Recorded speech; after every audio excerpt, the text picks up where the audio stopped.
Hello painters and welcome everyone! First of all, I want to thank you all guys for helping me reach my first 100 subscribers. I couldn't have done this without your support. That being said, in today's video I'm gonna show you how to paint some orruks for Age of Sigmar. Today I'm gonna paint some Gore Gruntas, but you can paint any unit with this method. And also I'm gonna give you some tips on how to paint some scarred yellow armor. Let's begin, shall we?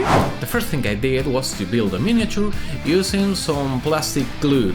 At first I was trying to go for sub-assemblies, but as this miniature is monopose, I have to discard the idea quickly.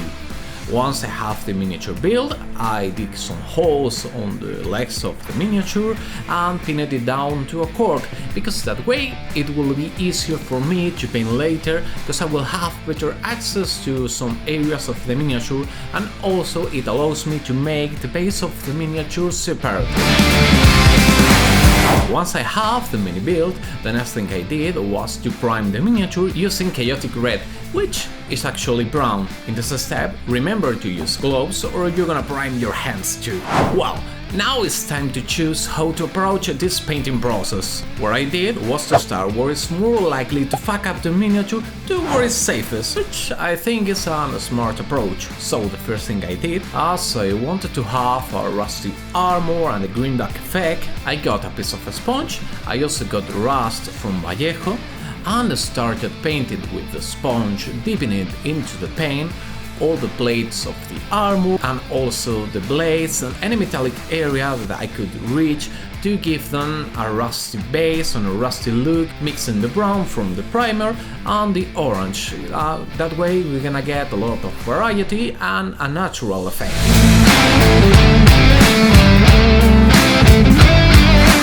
Painting yellow can be a pain in the ass. So, a way to paint the yellow armor that I find useful for this style of painting is repeat the exact same process that I did a few moments ago. I got another piece of a sponge, I dipped it into Aberlin Sunset and started painting all over the plates of the armor, both from the orc and from the boar. You're gonna get a nice space and a nice coverage, but most importantly you're gonna get a random pattern showing that the paint has worn out, leaving the rusty base that we did earlier showing beneath the paint. For getting more variation, I repeated the exact same process with Aerial Yellow. Don't worry if now it looks too bright for a GrimDark effect, because we'll dull it down later on.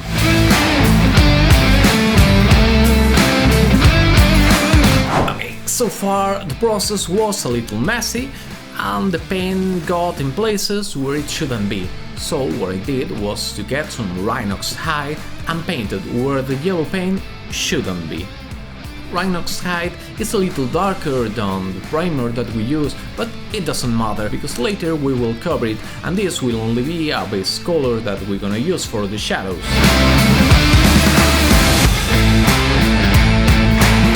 To paint all the hair of the boar, what I did was dry brushing with Vallejo earth. To dry brush, what you have to do is to get, for example, an old brush, dip it into the paint and remove the excess with a paper until the paint is almost dry. Then you have to rub it over the miniature gently, because this way the paint will only go on the outer areas on the miniature, leaving the recesses with their original color. For some people, the dry brush is an old technique and it has no use, but I find it useful and if it works, it works.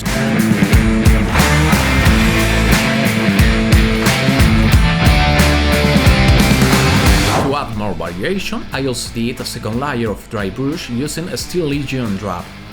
And then I used Corax White to dry brush again, but this time only on some areas of the hair like the top of the head or the bird or some lines, because we're gonna give it more variation and it's going to give more impact to our miniature.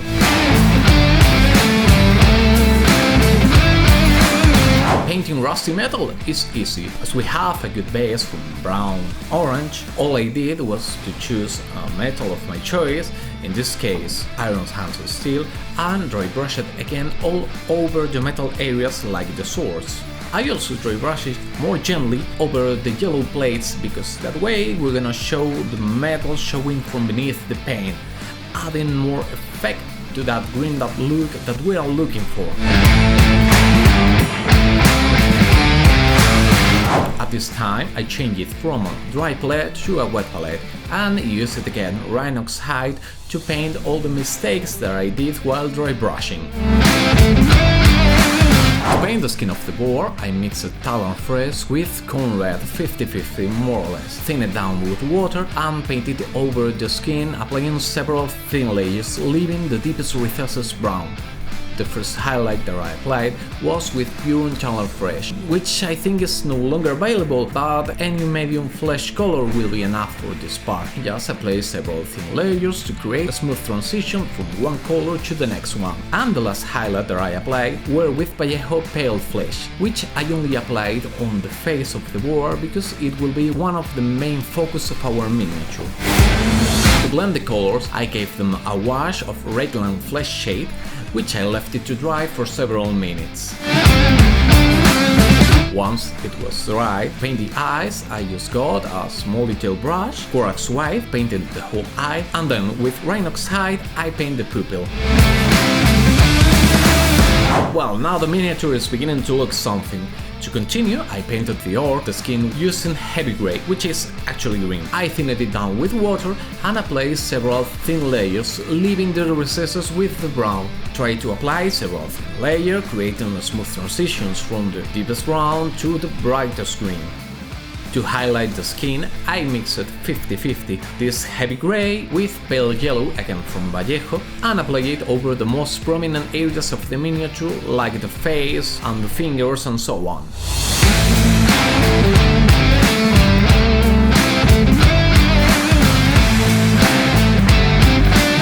With the skin already painted, the next thing I did was to get a bottom black and painted both the hooves of the boar and the pants of the orc.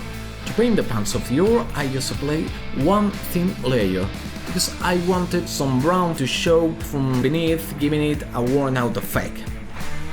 Once I have the hooves painted, I mixed the black with white until I got a medium grey and started painting vertical lines. Once I have those lines painted, I added more white to the mix until I got a brighter white and keep doing more lines. The hair of the top of the miniature, or as we like to call it in Spanish, el mocho, I painted it with Cone Red. Again, only one thin layer because, like with the pants, I want them to show the brown from beneath, give it a little bit of texture. Also with this Cone Red, I painted the eyes of the orc. Just get a detail brush, be extremely careful and paint them. The next thing I did was to paint all the bones, and they were quite a few. I got Rakar's flesh and applied several thin layers, mixing the paint with water because we want to thin it down. I paint every bone that there is in this miniature. You have to paint the fangs, you have to paint the skulls, you have to paint the horns, you have to paint the little teeth that they have all over the miniatures, you have to paint the claws. Just remember to paint everything, applying several thin layers, making some transitions from the deepest part that will remain brown to the brightest one. And then, once the paint was dried, I used Shapty Bone to highlight all the bones. I gave it a mix of edge highlighting and stippling, because I didn't want it to be a straight line all over the edges. I wanted to give it some texture, so I carefully highlighted all the bones with this color.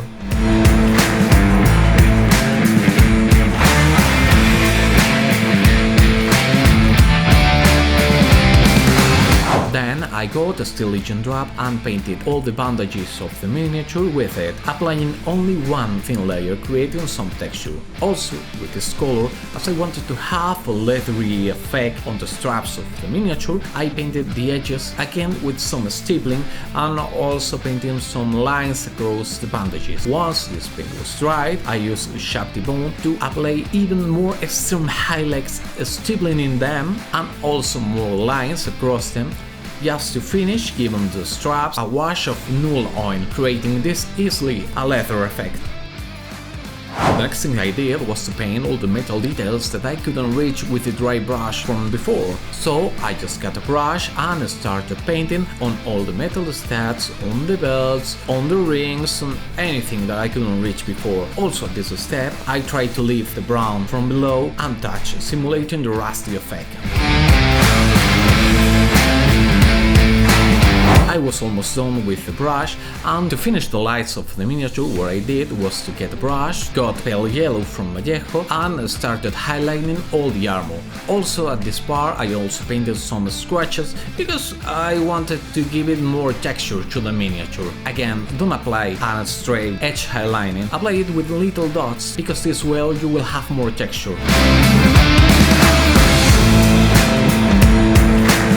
So, after all of this, we can now begin with the weathering. I use a mix of oil paint that consists of 2 parts brown, 1 part red, 1 part black, and the same parts of enamel thinner, roughly. You have to mix it really well until it's completely liquid.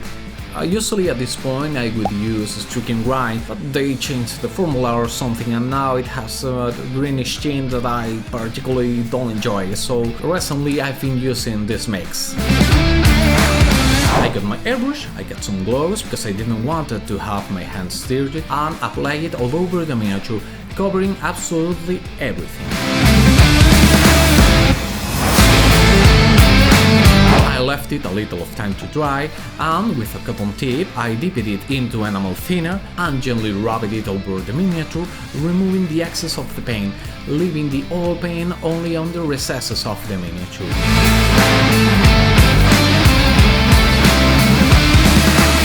If you're gonna do this process, I recommend you to apply the paint and remove it, not leaving it a lot of time to dry, because I've seen videos of people that apply it one day and the next day they try to remove it and they remove the paint from below, so I couldn't leave it to dry for more than 5-10 minutes. Then I used the streaking rust from AK Interactive and painted some vertical lines all over the yellow armor. Then with the same brush, which I dipped into enamel thinner, I blurred those lines, creating a streaking rust effect.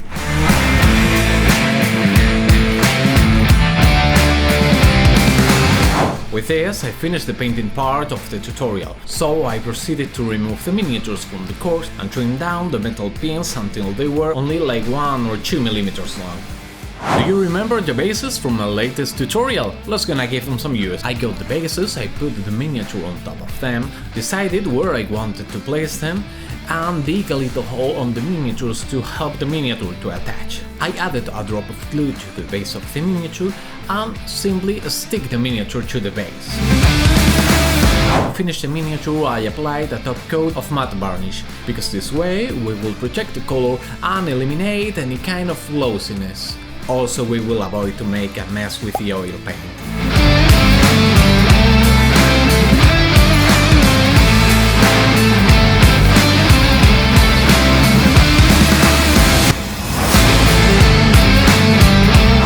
That's the end of today's tutorial. Today we have seen several techniques that you can use for different kinds of miniature. I really hope you have learned something, and most importantly, enjoy the video and have some fun. I'll see you on the next tutorial, and meanwhile I'm gonna leave you with some epic shots to see the final result.